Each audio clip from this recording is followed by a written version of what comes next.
luuletas sellest, et Koitma lõi päev ühe mehe jaoks erilist moodi. Sõprade abiga kui imepäev, sel päeval tal täitusid soovi. Tahtis luua ta saadet, kus kõneleks rahvas vabalt räägiks nii murest kui rõõmus. Ideel oli jumet, tema unistus vahva paiskas eetrisse värskendavad sõõmud. Miskit uut, miskit võimsat ja uut, see mees korda saatnud oli midagi suurt. Aina rohkem hakkas kõlama hääl meie suus, ekraani kustudes oodati saadet juba hool.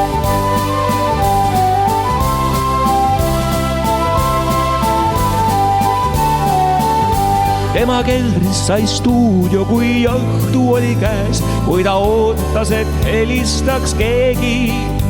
Tema pilk oli kindel, vahel külmetasid käe, kuid silmis mässasid tulised leegid.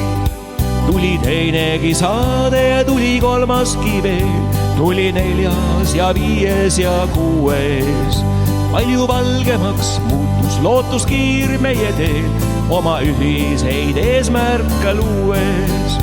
See mees, julge mees, siira pilguga mees, kes üles oli kasvanud metsade sees. Eesti rahvas, põlisrahvas tema südame sees, Eestimaa, tema põllud ja metsad ja veel.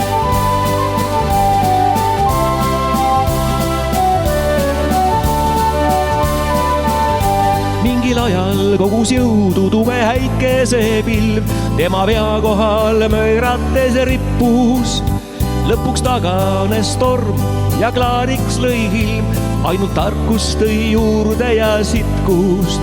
Mõttekaaslastega koos tema tihti nüüd hoos reaalseid teguseid tegema minna. Me kõige ühine soov, et õitseks lootuse roos Eestimaal kõige pühamal pinnal. Miskit uut, miskit võimsat ja uut, see mees korda saatnud oli midagi suurt. Mees südames valgusel hoidma ta tõi, hingega eestlased kokku siia tõi.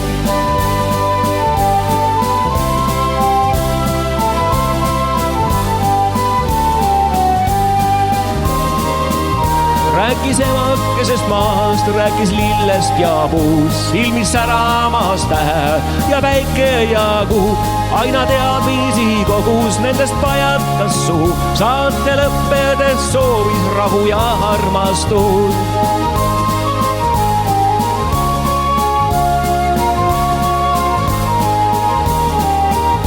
Tule tuul, tule tuul, tule värskendav tuul, valsi taktis meid keeruta naeratud suud.